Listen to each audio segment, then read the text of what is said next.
Hello friends, Industrial Extension Officer exam prepare ചെയ്യുന്ന സ്റ്റുഡൻസിന് survey എന്ന ടോപ്പിക്കിലെ കുറച്ച് ക്വസ്റ്റ്യൻസ് ആണ് നമ്മൾ ഈ ഒരു വീഡിയോയിൽ കവർ ചെയ്യുന്നത്.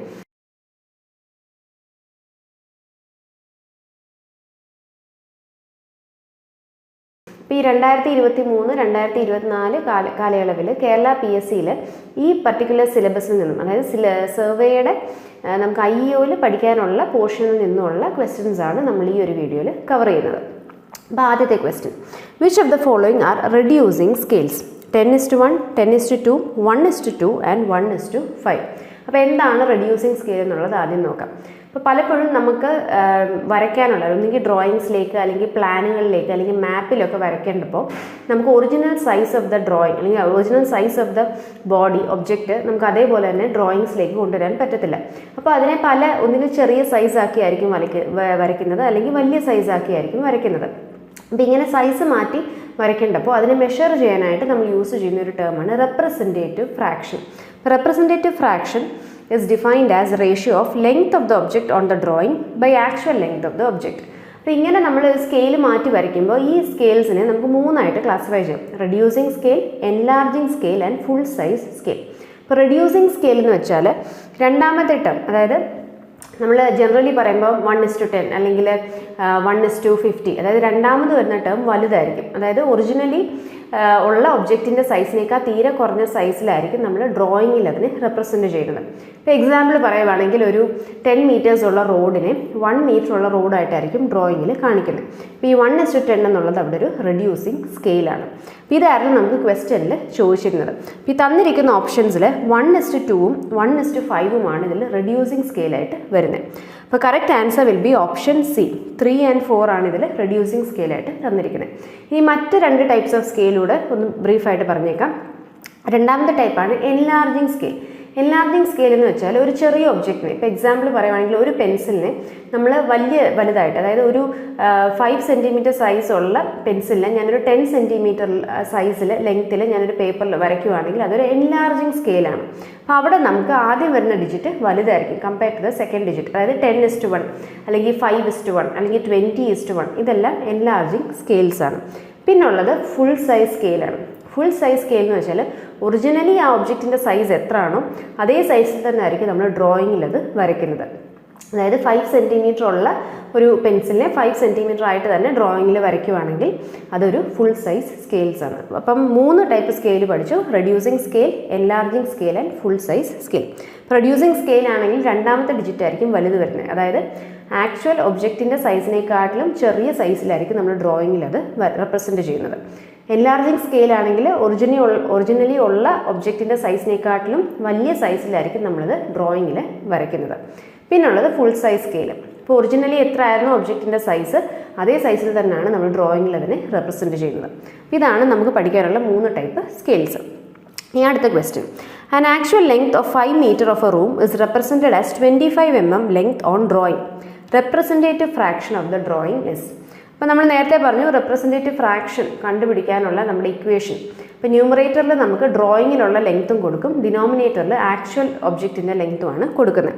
അപ്പോൾ ഇവിടെ നമ്മൾ ഡ്രോയിങ്ങിലുള്ള ലെങ്ത്ത് 25 mm ആണ്, ആക്ച്വലി ഉള്ള ലെങ്ത്ത് 5 meters ആണ്. അപ്പോൾ നമ്മളെപ്പോഴും റെപ്രസെൻറ്റേറ്റീവ് ഫ്രാക്ഷൻ അല്ലെങ്കിൽ സ്കെയിൽ കണ്ടുപിടിക്കാൻ നേരം ഒരേ യൂണിറ്റിൽ വേണം ന്യൂമറേറ്ററും ഡിനോമിനേറ്ററും ഇടാൻ. അപ്പോൾ ഞാനിവിടെ mm തന്നെ റെപ്രസെൻറ്റ് ചെയ്യുവാണ് എങ്കിൽ 25/5 meter എന്ന് പകരം 5000 mm എന്ന് റെപ്രസെൻറ്റ് ചെയ്തു. അപ്പോൾ അതിൽ നിന്ന് ക്യാൻസൽ ഔട്ട് ആയി പോകുമ്പോൾ നമുക്ക് 1/200 എന്ന് കിട്ടും. അപ്പോൾ correct answer will be option D, 1/200. അടുത്ത question, in which type of survey the shape of the earth is taken into account? Options: geological survey, geodetic survey, plain survey, none of these. Okay, ഇവിടെ ഇപ്പോൾ ഓപ്ഷൻസിൽ തന്നിരിക്കുന്നത് ആദ്യം geological survey ആണ്. Geological survey കൊണ്ട് ഉദ്ദേശിക്കുന്നത് നമ്മുടെ എർത്തിൻ്റെ ക്രസ്റ്റിലുള്ള പല ലെയേഴ്സിനെ, അതായത് റോക്ക് ഫോർമേഷൻസിനെ, പല സോയിൽ സ്ട്രാറ്റ, ഇതിനെയെല്ലാം സ്റ്റഡി ചെയ്യാനായിട്ട് നമ്മൾ ചെയ്യുന്ന സർവേ ആണ് ജിയോളജിക്കൽ സർവേ. ഇനി രണ്ടാമത്തെ ജിയോഡറ്റിക് സർവേ ആണ്. നമ്മൾ എർത്തിൻ്റെ കർവേച്ചർ കൺസിഡർ ചെയ്തുകൊണ്ട് ചെയ്യുന്ന സർവേ, അതിനെ ജിയോഡറ്റിക് സർവേ എന്നാണ് വിളിക്കുന്നത്. അപ്പോൾ നമുക്ക് 2 ടൈപ്പ് സർവേ ചെയ്യാം: ജിയോഡറ്റിക് സർവേയും ചെയ്യാം, പ്ലെയിൻ സർവേ ചെയ്യാം. പ്ലെയിൻ സർവേ ആണ് ചെയ്യുന്നതെങ്കിൽ നമ്മൾ എർത്തിൻ്റെ ഷേപ്പ് പ്ലെയിൻ ആണ് എന്ന് കൺസിഡർ ചെയ്തുകൊണ്ടാണ് ചെയ്യുന്നത്. അപ്പോൾ ചെറിയ ഏരിയയുടെയൊക്കെ സർവേ, അതായത് ഒരു 200 km² താഴെ വരുന്ന ഏരിയയുടെ സർവേ അല്ല നമുക്ക് പ്ലെയിൻ സർവേ ആയിട്ട് ചെയ്യാം. അവിടെ നമുക്ക് എർത്തിൻ്റെ കർവേച്ചർ കൺസിഡർ ചെയ്യേണ്ട കാര്യമില്ല. എന്നാൽ ലാർജ് ഏരിയാസൊക്കെ, അതായത് മാപ്പൊക്കെ പ്രിപ്പയർ ചെയ്യുന്ന നേരം, ഇന്ത്യയുടെ മാപ്പ് പ്രിപ്പയർ ചെയ്യുന്ന നേരം, അപ്പം അങ്ങനെയൊക്കെ വരുമ്പോൾ ലാർജ് ഏരിയാസ് കൺസിഡർ ചെയ്യുമ്പോൾ നമുക്ക് എർത്തിൻ്റെ കർവേച്ചറൂടെ കൺസിഡർ ചെയ്യണം. അപ്പം അങ്ങനെ എർത്തിൻ്റെ കർവേച്ചർ കൺസിഡർ ചെയ്യുന്ന type of survey is called geodetic survey. Option B. Which is the carrier for distance measurement in almost all total stations? അപ്പോൾ ടോട്ടൽ സ്റ്റേഷൻ എന്ന ഇൻസ്ട്രുമെൻറ്റിനെ കുറിച്ച് നമ്മൾ പഠിച്ചതാണ്. അപ്പോൾ അവിടെ ഈ ഡിസ്റ്റൻസ് മെഷർമെൻറ്റിനായിട്ട് യൂസ് ചെയ്യുന്ന കാരിയർ വേവ് ഏതാണ് എന്നാണ് ചോദിച്ചിരിക്കുന്നത്. ഓപ്ഷൻസിൽ radio waves, infrared rays, X rays and gamma rays. അപ്പോൾ ടോട്ടൽ സ്റ്റേഷനിൽ നമ്മൾ യൂസ് ചെയ്യുന്നത് ഇൻഫ്രാറെഡ് വേവ്സ് ആണ്. ഇൻഫ്രാറെഡ് വേവ്സ് യൂസ് ചെയ്തിട്ടാണ് നമ്മൾ ഈ ഡിസ്റ്റൻസ് മെഷർമെൻറ്റ് ചെയ്യുന്നത്. അടുത്ത question. The main principle of survey is work from whole to part for preventing accumulation of errors, refer during survey work, identify main survey lines, none of these. Principle of survey നമുക്ക് 2 principles of survey ഉണ്ട്. അതിൽ ആദ്യത്തേതാണ് working from whole to part, അതായത് നമ്മൾ outside ബൗണ്ടറിയിൽ survey ചെയ്തിട്ടായിരിക്കും interior ലൊക്കേഷൻസിലേക്ക് നമ്മൾ സർവേ കൊണ്ടുവരുന്നത്. അപ്പോൾ ഈ ഒരു പ്രോസസ്സ് ചെയ്യാൻ കാരണം എറേഴ്സ് റെഡ്യൂസ് ചെയ്യാൻ, മിനിമൈസ് ചെയ്യാൻ വേണ്ടിയിട്ടാണ്. അപ്പോൾ the correct answer is option A, preventing accumulation of errors. Which measurements are taken at right angles to the chain line of a survey work? Perpendicular offset, oblique offset, ranging, tie line. നമ്മൾ survey work ചെയ്യാൻ നേരം നമ്മുടെ main ലൈനിൽ നിന്നും perpendicular ആയിട്ട് offset എടുക്കുന്നതിനെ നമ്മൾ perpendicular offsets എന്നാണ് വിളിക്കുന്നത്. റൈറ്റ് ആംഗിൾ ഓഫ്സെറ്റ്, അതായത് പെർപെൻഡിക്കുലർ ആയിട്ട് ഓഫ്സെറ്റ്സ് എടുക്കുന്നു. ഒബ്ലീക്ക് ഓഫ്സെറ്റ് എന്ന് പറയുമ്പോൾ ഈ 90 ഡിഗ്രി അല്ലാതെ വേറൊരു ആംഗിളിൽ നമ്മൾ ഓഫ്സെറ്റ് എടുക്കുമ്പോൾ അതിനെ ഒബ്ലീക്ക് ഓഫ്സെറ്റ് എന്ന് വിളിക്കും. റേഞ്ചിങ് എന്ന് പറയുന്നത് 2 പോയിൻറ്റ്സിൻ്റെ ഇടയ്ക്ക് നമ്മളൊരു ഇൻ്റർമീഡിയറ്റ് പോയിന്റ് ഫിക്സ് ചെയ്യുന്നതിനെയാണ് റേഞ്ചിങ് എന്ന് വിളിക്കുന്നത്. ഇനി ടൈ ലൈൻ എന്ന് ഉദ്ദേശിക്കുന്നത് നമ്മൾ സർവേ ചെയ്യാൻ നേരം നമ്മൾ ഈ സർവേ ലൈൻസ് നമ്മൾ ഫിക്സ് ചെയ്യാറുണ്ട്. അതിൽ മെയിൻ സ്റ്റേഷൻസിനെ തമ്മിൽ കണക്ട് ചെയ്യുന്ന ലൈൻസാണ് മെയിൻ ലൈൻസ്. അതേപോലെ മെയിൻ സ്റ്റേഷൻസിനുള്ളിൽ ഇൻ്റർമീഡിയറ്റ് പോയിന്റ്സ്, ടൈ സ്റ്റേഷൻസ് നമ്മൾ എടുക്കാറുണ്ട്. ഈ ടൈ സ്റ്റേഷൻസിനെ തമ്മിൽ കണക്ട് ചെയ്യാൻ യൂസ് ചെയ്യുന്ന ലൈൻസാണ് ടൈ ലൈൻസ്. അപ്പോൾ ഇവിടെ കറക്റ്റ് ആൻസർ വരുന്നത് ഓപ്ഷൻ എ ആണ്, perpendicular offsets. The limit of error in 30 metre chain as per BIS. Okay, അപ്പോൾ ചെയിൻ സർവേയിങ് നമ്മൾ ചെയ്യാൻ നേരം ഈ ചെയിൻ നമുക്കറിയാം it is made of metal. അപ്പോൾ അതുകൊണ്ട് തന്നെ ഈ അറ്റ്മോസ്ഫിയറിക് ടെമ്പറേച്ചർ ചേഞ്ചസ് ഒക്കെ കാരണം ഇതിൻ്റെ എക്സ്പാൻഷനും കോൺട്രാക്ഷനും ഒക്കെ ഉണ്ടാവും. ഇതുകൊണ്ട് തന്നെ ഈ ചെയിൻ മെഷർമെൻറ്റ്സിൽ എറേഴ്സും വരാനുള്ള ചാൻസസ് ഉണ്ട്. അപ്പോൾ നമ്മുടെ BIS, bureau of Indian standards, ഓരോ ലെങ്ത്തിലും ഇത്ര എറർ വരെ പെർമിറ്റ് ചെയ്തിട്ടുണ്ട്. അപ്പോൾ അതെത്ര എന്നുള്ളത് അറിഞ്ഞിരിക്കണം, ഇമ്പോർട്ടൻ്റ് ആണ്. 1 മീറ്ററിനുള്ളിൽ ±2 mm വരെ എറർ പെർമിറ്റഡ് ആണ്. 5 മീറ്റേഴ്സിനുള്ളിൽ ±3 mm, 20 മീറ്റർ ചെയിൻസിൽ ±5 mm ആൻഡ് 30 മീറ്റർ ചെയിൻസിൽ ±8 mm വരെ എറർ BIS പ്രകാരം പെർമിറ്റഡ് ആണ്. അപ്പോൾ ഇവിടെ ക്വസ്റ്റ്യൻ ചോദിച്ചിരുന്ന 30 മീറ്റർ ചെയിൻ്റെ പെർമിറ്റഡ് എറർ ആയിരുന്നു. അപ്പോൾ the answer is option B, ±8 mm.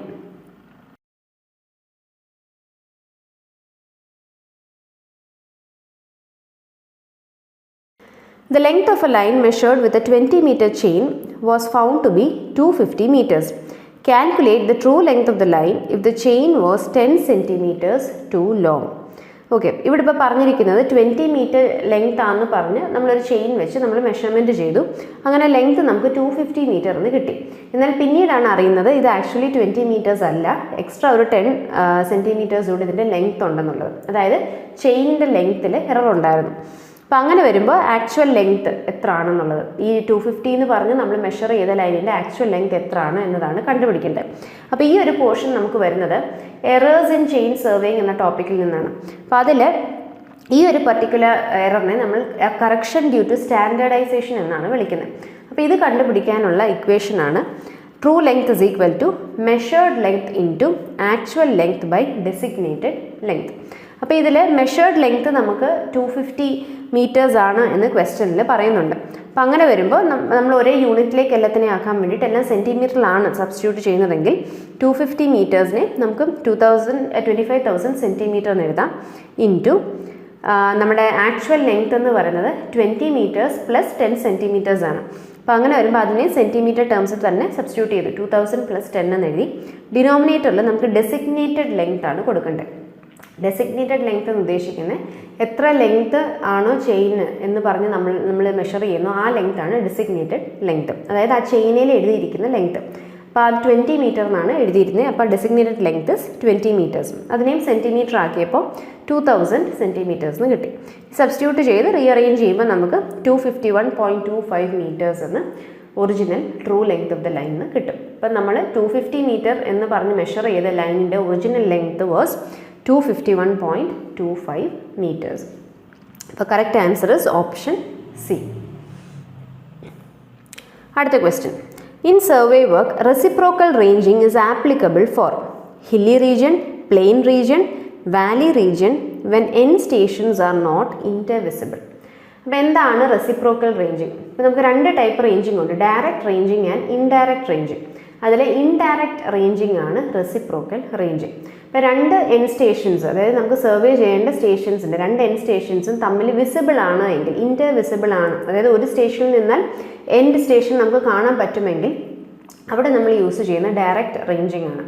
എന്നാൽ ഒരു സ്റ്റേഷനിൽ നിന്ന് എൻഡ് സ്റ്റേഷൻ കാണാൻ പറ്റത്തില്ല, ഇൻ്റർവിസിബിൾ അല്ല എങ്കിൽ നമ്മൾ യൂസ് ചെയ്യുന്നതാണ് ഇൻഡയറക്റ്റ് റേഞ്ചിങ്. അപ്പോൾ ഇൻഡയറക്റ്റ് റേഞ്ചിങ്ങിൻ്റെ മറ്റൊരു പേരാണ് റെസിപ്രോക്കൽ റേഞ്ചിങ്. അപ്പോൾ കറക്റ്റ് ആൻസർ വരുന്നത് ഓപ്ഷൻ ഡി ആണ്, when end stations are not intervisible. Size of the field book is 10 by 12 centimeters, 20 by 12 centimeters, 22 by 15 centimeters, 25 by 15 centimeters. ഇതൊരു ഇമ്പോർട്ടൻറ്റ് ക്വസ്റ്റ്യൻ ആണ്. Field book എന്ന് പറയുന്നത് നമ്മൾ ചെയിൻ സർവേയിങ് ചെയ്യാൻ നേരം നമുക്ക് ഉള്ള മെഷർമെൻറ്റ്സ്, അതേപോലെ സൈറ്റിൻ്റെ ഡീറ്റെയിൽസ് ഒക്കെ നമുക്ക് എൻറ്റർ ചെയ്യാനായിട്ട് നമ്മൾ യൂസ് ചെയ്യുന്ന ബുക്കാണ് ഫീൽഡ് ബുക്ക്. ഫീൽഡ് ബുക്കിനെ കുറിച്ച് റിപ്പീറ്റഡ് ആയിട്ട് വരുന്നൊരു ക്വസ്റ്റ്യൻ ആണ് അതിൻ്റെ സൈസ് എത്ര എന്നുള്ളത്. അപ്പം correct answer is option B, 20 by 12 centimeters. Size of the field book. What are the fundamental lines of theodolite? Horizontal axis, line of collimation, axis of telescope, slant line. Okay. അപ്പം നമ്മൾ electrical തിയോഡലൈറ്റിനെ കുറിച്ച് നമ്മൾ പഠിച്ചതായിരുന്നു. അപ്പം ഒരു തിയോഡലൈറ്റിൻ്റെ fundamental axis എന്ന് പറയുന്നത് ഏതൊക്കെയാണ്?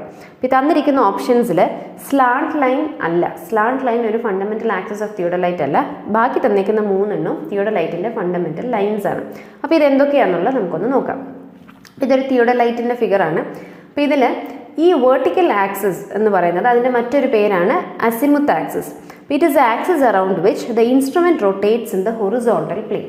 ഈ ഹൊറിസോണ്ടൽ പ്ലെയിനിൽ നമുക്ക് ഈ തിയോഡലൈറ്റിനെ റൊട്ടേറ്റ് ചെയ്യണമെങ്കിൽ നമ്മളത് റൊട്ടേറ്റ് ചെയ്യുന്നത് it is around the vertical axis. ഇനി horizontal axis or trunnion axis എന്ന് നമ്മൾ വിളിക്കുന്നത് ഈ നമ്മുടെ ടെലിസ്കോപ്പിനെ നമുക്ക് വേർട്ടിക്കൽ പ്ലെയിനിൽ റൊട്ടേറ്റ് ചെയ്യണമെങ്കിൽ നമ്മൾ യൂസ് ചെയ്യുന്ന ഈ ട്രൂണിയൻ ആക്സിസിന് അബൌട്ടായിട്ടാണ് നമ്മൾ വേർട്ടിക്കൽ പ്ലെയിനിൽ ടെലിസ്കോപ്പ് റൊട്ടേറ്റ് ചെയ്യുന്നത്. അപ്പോൾ ഇതിൻ്റെ മറ്റൊരു പേരായിരുന്നു horizontal axis or trunnion axis. പിന്നുള്ളത് ലൈൻ ഓഫ് കൊളിമേഷൻ ആയിരുന്നു. നമ്മുടെ ഐ പീസ്, അതായത് നമ്മുടെ ടെലിസ്കോപ്പിൽ നമ്മൾ നോക്കുന്ന ആ പോർഷൻ, ആ ഐ പീസിൻ്റെ സെൻറ്റർ തൊട്ട് നമ്മുടെ ഒബ്ജക്റ്റീവ് ലെൻസിൻ്റെ സെൻറ്റർ, ക്രോസ് ഹെയർസിൻ്റെ സെൻറ്റർ, അത് തമ്മിൽ കണക്ട് ചെയ്യുന്ന ലൈനെയാണ് നമ്മൾ ലൈൻ ഓഫ് കൊളിമേഷൻ എന്ന് വിളിക്കുന്നത്. അതിനെ എക്സ്റ്റെൻഡ് ചെയ്ത് വരയ്ക്കുന്ന ലൈനെ ലൈൻ ഓഫ് സൈറ്റ് എന്നൊക്കെ വിളിക്കാറുണ്ട്. അപ്പോൾ ഇത് 3 ഈ തന്നിരിക്കുന്ന ഓപ്ഷൻസിൽ നമ്മുടെ fundamental axis of theodolite. Slant line എന്നൊരു ആക്സിസ് നമുക്ക് തിയോഡലൈറ്റിൽ ഇല്ല. അപ്പോൾ correct answer will be option B. അതായത് ഈ A B and C include ചെയ്തിട്ടുള്ളതാണ് നമ്മുടെ ഫണ്ടമെൻ്റൽ ലൈൻസ് ഓഫ് തിയോഡലൈറ്റ്. അടുത്ത question. The axis about which the telescope and the vertical circle of the theodolite is rotated in the vertical plane is called. ഇപ്പം നമ്മൾ പറഞ്ഞതേ ഉള്ളൂ, vertical പ്ലെയിനിൽ നമുക്ക് നമ്മുടെ ടെലിസ്കോപ്പിനെ റൊട്ടേറ്റ് ചെയ്യണമെങ്കിൽ it is about the trunnion axis. ഇപ്പോൾ correct answer option A, trunnion axis. In GPS survey RTK stands for. ഇപ്പോൾ ഇത് റീസെൻ്റ് ആയിട്ട് നടന്ന നമ്മുടെ ഒരു PSC എക്സാമിന് ചോദിച്ചൊരു ക്വസ്റ്റ്യൻ ആയിരുന്നു. GPS സർവേയിൽ RTKയുടെ ഫുൾ ഫോം എന്താണെന്നുള്ളത്. RTK നമ്മൾ യൂസ് ചെയ്യുന്നത് it is called real time kinematic. ഇനി എന്താണ് RTK? നമ്മൾ GPS സാറ്റലൈറ്റ്സ് യൂസ് ചെയ്ത് സാറ്റലൈറ്റ്സ് നമുക്ക് ഏതെങ്കിലും ഒരു പർട്ടിക്കുലർ ലൊക്കേഷൻ്റെ ഡീറ്റെയിൽസ് അല്ലെങ്കിൽ ലൊക്കേഷൻ്റെ കോർഡിനേറ്റ്സ് ഒക്കെ അയച്ചു തരുന്നു. എന്നാൽ ഏതെങ്കിലും ഒരു ഗ്രൗണ്ട് സ്റ്റേഷനിൽ നിന്ന്, ഫിക്സ്ഡ് ആയിട്ടുള്ള ഗ്രൗണ്ട് സ്റ്റേഷൻ്റെ ഡേറ്റ വെച്ച് നമ്മൾ ഈ സാറ്റലൈറ്റ്സ് അയച്ചു തന്ന ഡേറ്റയെ കമ്പയർ ചെയ്ത് എറർ എന്തെങ്കിലും ഉണ്ടെങ്കിൽ അത് മിനിമൈസ് ചെയ്ത് കറക്റ്റ് ആയിട്ടുള്ള പ്രിസൈസ് ആയിട്ടുള്ള ലൊക്കേഷൻ കണ്ടുപിടിക്കാനാണ് നമ്മൾ ഈ RTK real time kinematic system use ചെയ്യുന്നത്. അപ്പോൾ ഓർത്തോളുക, RTKയുടെ ഫുൾ ഫോം ചോദിക്കുവാണെങ്കിൽ it is real time kinematic. അതിൽ നമ്മൾ സാറ്റലൈറ്റ്സിൻ്റെ ഡേറ്റയുടെ പുറമെ ഫിക്സ്ഡ് ആയിട്ടുള്ള ഒരു ബേസ് സ്റ്റേഷൻ്റെ ലൊക്കേഷൻ്റെ ഡീറ്റെയിൽസ് വെച്ച് നമ്മൾ കമ്പയർ ചെയ്ത് എറേഴ്സ് എല്ലാം റെഡ്യൂസ് ചെയ്തിട്ടാണ് നമ്മൾ പ്രിസൈസ് ലൊക്കേഷൻ കണ്ടുപിടിക്കുന്നത്. അടുത്ത question, which is the science of acquiring information about the Earth's surface without actually being in contact? Resection, trilateration, remote sensing, trilocation. ഇതൊരു റിപ്പീറ്റഡ് ക്വസ്റ്റ്യൻ ആണ്. Without being in direct contact ഏതെങ്കിലും ഒരു ഒബ്ജക്റ്റിൻ്റെ അല്ലെങ്കിൽ ലൊക്കേഷൻ്റെ precise location അല്ലെങ്കിൽ information കണ്ടുപിടിക്കുന്നതിനെ നമ്മൾ remote sensing എന്നാണ് വിളിക്കുന്നത്. Option C. 1 hectare is equal to dash r. ഇത് നമ്മുടെ യൂണിറ്റ്സ് ഓഫ് ലാൻഡ് ഏരിയയിൽ വരുന്ന ഒരു ക്വസ്റ്റ്യൻ ആണ്. അപ്പം നമുക്ക് ലാൻഡ് ഏരിയയിൽ പഠിക്കാനുള്ള കുറച്ച് യൂണിറ്റ്സ് എന്തൊക്കെയാണെന്നുള്ളത് നോക്കാം. ആദ്യത്തേത് ഏറ്റവും ബേസിക് ആയിട്ടുള്ള സെൻറ്റ് ആണ്. അപ്പോൾ ഒരു സെൻറ്റ് എന്ന് പറയുന്നത് it is equal to 40.47 metre square. ഇനി ഒരു ഏക്കർ എന്ന് പറയുന്നത് ഇറ്റ് ഈസ് 100 സെൻറ്റ്സ്. അപ്പോൾ 100 സെൻറ്റ് വരുമ്പോൾ അത് ഒരു ഏക്കറായി. ഇനി മറ്റൊരു യൂണിറ്റാണ് 1 r. ARE 1 r എന്ന് പറയുന്നത് ഇറ്റ് ഈസ് 100 മീറ്റർ സ്ക്വയർ. ഇനി 100 r വരുമ്പോൾ അതൊരു ഹെക്ടറായി. ഇനി ഈ ഹെക്ടറിനെ നമുക്ക് ഏക്കറിൻ്റെ ടേംസിൽ പറയുവാണെങ്കിൽ ഇറ്റ് ഈസ് 2.47 acres. പിന്നുള്ള യൂണിറ്റ് നമ്മുടെ സ്ക്വയർ മൈലാണ്. ഇപ്പോൾ ഒരു സ്ക്വയർ മൈൽ എന്ന് പറയുന്നത് 640 acres ആണ്. അപ്പോൾ ഇവിടെ ചോദിച്ചിരുന്നത് ഹെക്ടറിൻ്റെ ആയിരുന്നു. അപ്പോൾ 1 hectare is equal to 100 hours. അപ്പോൾ option C. In ordinary chain survey, the maximum permissible error is 1 in 250, 1 in 1000, 1 in 2000, 1 in 5000. Okay, chain സർവേയിലെ മാക്സിമം പെർമിറ്റഡ് എറർ, അതായത് ഓർഡിനറി ജനറലി നമ്മൾ പറയുമ്പോൾ ചെയിൻ സർവേയിലെ പെർമിറ്റഡ് എറർ എന്ന് പറയുന്നത് ഇറ്റ് ഈസ് 1 in 1000. ഇനി specific ആയിട്ട് നമ്മൾ ലെവൽ ഗ്രൗണ്ട് അല്ലെങ്കിൽ ഹില്ലി റീജിയൻ എന്നൊക്കെ പറയുമ്പോൾ നമുക്ക് വേറെ എറർ വാല്യൂസ് വരുന്നുണ്ട്. പക്ഷേ ജനറലി നമ്മൾ പറയുമ്പോൾ ചെയിൻ സർവേയിലെ പെർമിറ്റഡ് എറർ എന്ന് പറയുന്നത് 1 in 1000 ആണ്. അല്ലെങ്കിൽ പെർമിറ്റഡ് ആക്യുറസി അല്ലെങ്കിൽ പെർമിറ്റഡ് എറർ എന്ന് പറയുന്നത് 1 in 1000 ആണ്. Option B. What bench mark is established for short duration such as at the end of A days work? Arbitrary bench mark, temporary bench mark, permanent bench mark, GTS bench mark. Okay, അപ്പം നമ്മൾ bench marks പഠിച്ചപ്പോൾ ഈ പറഞ്ഞ class types എല്ലാം പഠിച്ചതായിരുന്നു. അതിൽ നമ്മൾ temporary ആയിട്ട് work നിർത്തി വെക്കുമ്പോൾ നമ്മൾ എസ്റ്റാബ്ലിഷ് ചെയ്യുന്ന ബെഞ്ച് മാർക്കിനെ ടെമ്പററി ബെഞ്ച് മാർക്ക് എന്നാണ് വിളിക്കുന്നത്. Option B. GTS bench mark നമ്മൾ സർവേ ഓഫ് ഇന്ത്യ ഒക്കെ ചെയ്യുന്ന കൂട്ട് വളരെ ഇമ്പോർട്ടൻ്റ് ആയിട്ടുള്ള വളരെ പ്രിസൈസ് ആയിട്ടുള്ള മെഷർമെൻറ്റ്സ് യൂസ് ചെയ്ത് നമ്മൾ ലൊക്കേറ്റ് ചെയ്യുന്നതാണ് GTS ബെഞ്ച് മാർക്സ്. പിന്നെ പെർമനൻറ്റ് ബെഞ്ച് മാർക്സ് എന്ന് പറയുന്നത് ഓരോ 10 കിലോമീറ്റർ ഇൻ്റർവെല്ലിൽ നമ്മൾ GTS ബെഞ്ച് മാർക്കിൽ നിന്ന് നമ്മൾ ഡിറൈവ് ചെയ്തെടുക്കുന്നതാണ് ഈ പെർമനൻറ്റ് ബെഞ്ച് മാർക്സ്. ഇനി ആർബിട്രറി ബെഞ്ച് മാർക്ക് എന്ന് പറയുന്നത് നമുക്ക് എക്സാക്ട് എലിവേഷൻ വേണ്ട, പക്ഷേ വർക്ക് ചെയ്യാനായിട്ട് നമുക്ക് എന്തെങ്കിലും ഒരു വാല്യൂ, ഒരു ആർബിട്രറി ഒരു 100 മീറ്റേഴ്സ് എന്നോ അല്ലെങ്കിൽ 200 മീറ്റേഴ്സ് എന്നൊക്കെ നമ്മൾ അസ്യൂം ചെയ്തെടുത്തിട്ട് നമ്മൾ അത് വെച്ച് വർക്ക് ചെയ്യും. അപ്പോൾ അതിനെയാണ് ആർബിട്രറി ബെഞ്ച് മാർക്ക് എന്ന് വിളിക്കുന്നത്. The most widely used antenna in GPS. ഇതൊരു റീസെൻ്റ് ആയിട്ടുള്ള എക്സാമിന് ചോദിച്ച ക്വസ്റ്റ്യൻ ആയിരുന്നു. GPSൽ നമ്മൾ യൂസ് ചെയ്യുന്ന ആൻറ്റിന എന്ന് പറയുന്നത് it is microstrip antenna. Microstrip antenna എന്ന് വെച്ചാൽ അതിൽ പല പാനൽസ്, നമ്മൾ മെറ്റാലിക് പാനൽസ് അടുക്കി വെച്ച് ഇങ്ങനെ യൂസ് ചെയ്യുന്ന ടൈപ്പ് ആൻറ്റിനയാണ് microstrip antenna. Correct answer option D. Microstrip antenna is the most widely used antenna in GPS as it is circular or rectangular shaped metallic patch above the ground plane. The first GPS satellite was launched in 1955, 1967, 1978, 1993.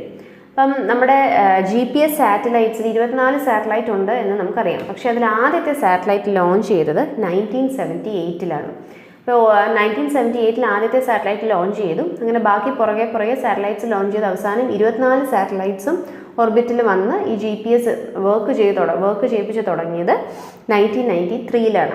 അപ്പോൾ GPS തുടങ്ങിയ time ചോദിക്കുവാണെങ്കിൽ it is 1993. പക്ഷേ ആദ്യത്തെ satellite launch ചെയ്ത വർഷം ചോദിക്കുവാണെങ്കിൽ it is 1978. Which type of wave is use to operate EDM? ഇപ്പോൾ EDM എന്തായിരുന്നു?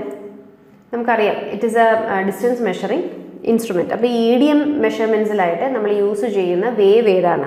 Ultrasonic wave, electric wave, electro magnetic wave, all of these. EDMൽ നമ്മൾ ഇലക്ട്രോ മാഗ്നറ്റിക് വേവ് ആണ് യൂസ് ചെയ്യുന്നത്. Data collector is used for total station, for controlling the total station, keeping data records, helping data processing, knowing the position of pointing. Okay, data collector എന്ന device നമുക്ക് total സ്റ്റേഷനിൽ നമ്മളെ help ചെയ്യുന്നത് it is to keep the data records. ഈ controlling the total station അതേപോലെ data processing എല്ലാം micro പ്രോസസ്സറിൻ്റെ ഫംഗ്ഷനായിട്ടാണ് വരുന്നത്. ഡേറ്റ റെക്കോർഡ്സ് സ്റ്റോർ ചെയ്യുക എന്നതാണ് നമ്മുടെ ഡേറ്റ കളക്ടറിൻ്റെ യൂസ്. അപ്പോൾ correct answer option B. How the chain is adjusted if the chain is found to increase in length than the standard length? By lengthening the links at handle, by inserting new rings as required, by removing some of the rings, by straightening the bend of links. അപ്പോൾ നമ്മൾ chain എടുക്കാൻ നേരം initially പറഞ്ഞ ലെങ്ത്തിനേക്കാട്ടിലും കൂടുതലാണ് length. അപ്പോൾ length നമുക്ക് കുറയ്ക്കാനായിട്ട് എന്ത് ചെയ്യാമെന്നാണ് ചോദിക്കുന്നത്. അപ്പോൾ ഇതിൽ removing some of the rings എന്ന ഓപ്ഷൻ മാത്രമേ ഉള്ളൂ നമുക്ക് ലെങ്ത്ത് നമ്മളെ കുറയ്ക്കാൻ ഹെൽപ്പ് ചെയ്യുന്നത്. ബാക്കി ഓപ്ഷൻസ് എല്ലാം നോക്കുവാണെങ്കിൽ അതെല്ലാം ലെങ്ത്ത് ചെയിൻ്റെ ലെങ്ത്തിനെ വീണ്ടും കൂട്ടത്തേ ഉള്ളൂ. അപ്പോൾ കറക്റ്റ് ആൻസർ വരാൻ പോകുന്ന ഓപ്ഷൻ സി ആണ്. ഈ ഓരോ ലിങ്ക്സിൻ്റെ ഇടയ്ക്ക് നമുക്ക് റിങ്സ് വരുന്നുണ്ട്. അപ്പോൾ ഈ റിങ്സ് റിമൂവ് ചെയ്യുന്നത് നമുക്ക് ചെയിനിൻ്റെ ലെങ്ത്തിനെ കുറയ്ക്കാൻ ഹെൽപ്പ് ചെയ്യും. Correct answer option C. Which surveying is taken to determine different strata in the Earth's crust? Geological survey, astronomical survey, archaeological survey, geodetic survey. ഇത് നമ്മൾ നേരത്തെ ഒന്ന് ഡിസ്കസ് ചെയ്തായിരുന്നു. എർത്ത് ക്രസ്റ്റിൻ്റെ പല ലെയേഴ്സ് അതിനെ സ്റ്റഡി ചെയ്യാനായിട്ട് നമ്മൾ ചെയ്യുന്നത് ജിയോളജിക്കൽ സർവേ ആണ്. ഇനി ബാക്കി ഓപ്ഷൻസ് നോക്കുകയാണെങ്കിൽ ഇതിൽ ആസ്ട്രോണമിക്കൽ സർവേ ഉണ്ട്. ആസ്ട്രോണമിക്കൽ സർവേ നമ്മൾ ചെയ്യുന്നത് സ്റ്റാർസിൻ്റെയും മറ്റ് പ്ലാനറ്റ്സിൻ്റെ അതേപോലെ സണ്ണിൻ്റെ മൂണിൻ്റെ ഇവരുടെയൊക്കെ ലൊക്കേഷൻ കണ്ടുപിടിക്കാനാണ് ആസ്ട്രോണമിക്കൽ സർവേ ചെയ്യുന്നത്. ആർക്കിയോളജിക്കൽ സർവേ ചെയ്യുന്നത് നമ്മൾ ഹിസ്റ്റോറിക്കൽ ബിൽഡിങ് മോണ്യുമെൻറ്റ്സ് ഇതിൻ്റെയൊക്കെയാണ് ആർക്കിയോളജിക്കൽ സർവേയിൽ വരുന്നത്.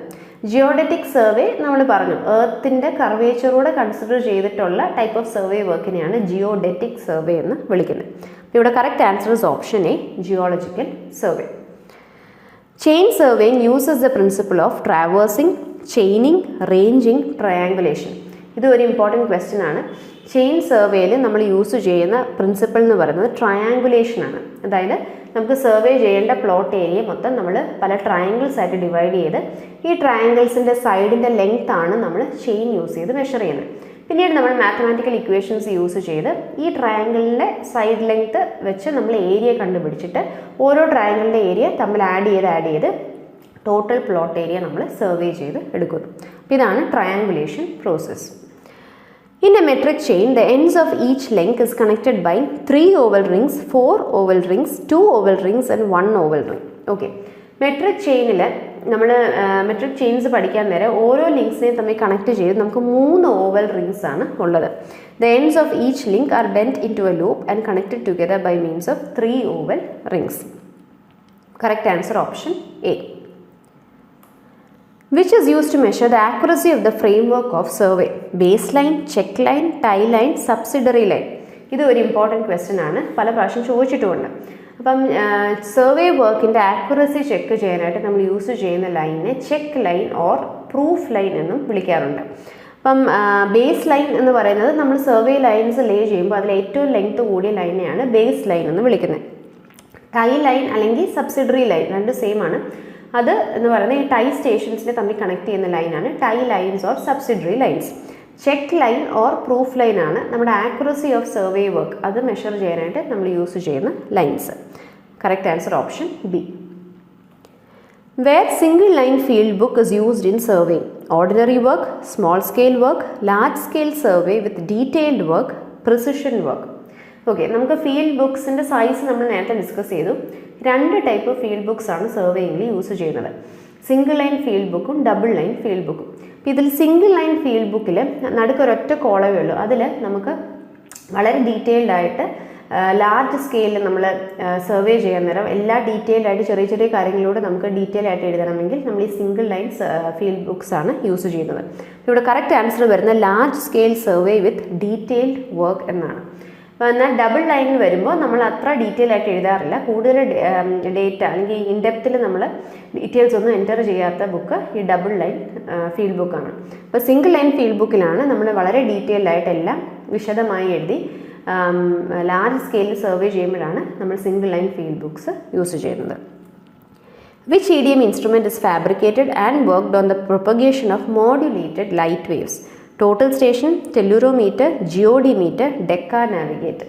ഓക്കെ, നമുക്ക് EDM ഇൻസ്ട്രുമെൻറ്റ്സിൽ പല ടൈപ്പ് EDM ഇൻസ്ട്രുമെൻറ്റ്സ് വരുന്നുണ്ട്. അതിൽ ഇമ്പോർട്ടൻ്റ് ആയിട്ടുള്ള ചില EDM ഇൻസ്ട്രുമെൻറ്റ്സും അത് യൂസ് ചെയ്യുന്ന വേവ് ഏതാണ്, ഏത് ടൈപ്പ് വേവ്സ് EDM വേവ്സ് ആണ് യൂസ് ചെയ്യുന്നത് എന്നും അറിഞ്ഞിരിക്കണം.